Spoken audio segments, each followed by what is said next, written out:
nous allons voir comment transformer cette image en ceci. Alors, nous allons remplacer ce fond bleu par un nuit de ciel étoilé. Pour ce faire, la première chose à faire, comme le fichier il est en gras, ça veut dire qu'il n'y a pas de canal alpha, il faut le rajouter. Le canal alpha, c'est un fond de transparence, on y reviendra plus tard. Donc là, il est rajouté, c'est bon. Il suffit maintenant d'aller dans Outils de sélection, Sélection contiguë, clic gauche. Et là, on a tout qui est sélectionné, tout le fond bleu. Mais pas tout à fait le fond bleu. D'ailleurs, il nous manque un petit onglet pour bien voir. Alors, je vais vous le rajouter. C'est donc l'onglet Éditeur de sélection. Voilà, comme ça, si jamais vous le perdez, vous saurez comment le rajouter.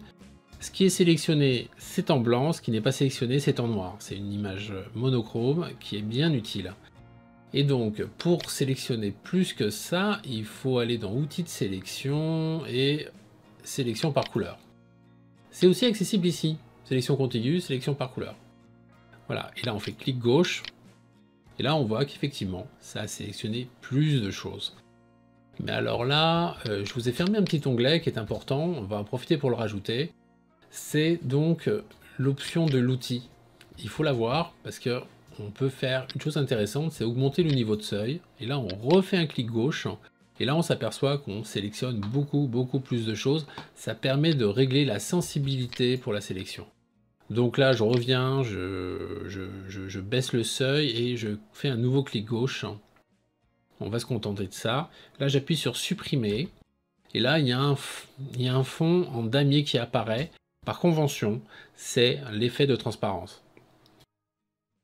Alors ensuite, on va ici, et là, on va continuer par sélectionner avec la couleur. On a un fond noir, mais on aimerait bien récupérer les étoiles. Mais quand même, je vais sélectionner le fond noir, et surtout, je vais faire après une sélection inversée. Et là, du coup, évidemment, ça a sélectionné les étoiles. C'est ce qu'on voulait. Donc, édition, copier, on revient là, on fait un nouveau calque, valider, et là on vérifie bien qu'il est sélectionné. Vous voyez là, c'est l'image initiale qui est sélectionnée. Il faut bien veiller à ce que le fond là change, soit de couleur sombre. Et là on fait CTRL V par exemple. Et voilà, et là maintenant on fait donc ancrer le calque. Et on a les petites étoiles qui sont installées. On peut les descendre comme ça.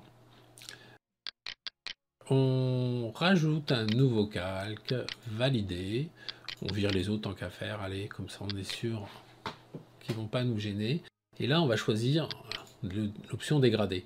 On l'a ici, mais on l'a ici aussi, là.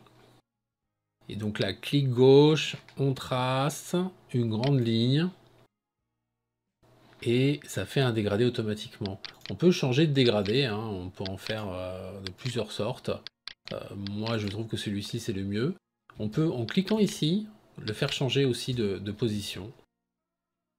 Et nous allons revenir là. Et ici, on va le faire descendre. Voilà, là c'est bien. Et voilà, et là on l'a mis tout en bas. Donc là, on peut l'appeler étoile. Et ici, dégradé. Voilà. Donc là, on a bien réussi notre dégradé.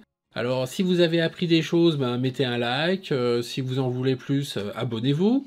Et si vous voulez m'encourager ou me poser des questions, ben, laissez un petit mot dans le commentaire. J'y répondrai. Je répondrai à tous les commentaires.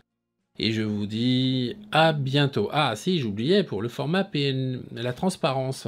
Pour la transparence, le canal alpha, en fait, il n'y a que deux formats d'image qui ont, par défaut, un canal de transparence, c'est PNG et GIF. Et tous les autres, vous devez rajouter l'effet de transparence pour pouvoir faire ce type de manœuvre.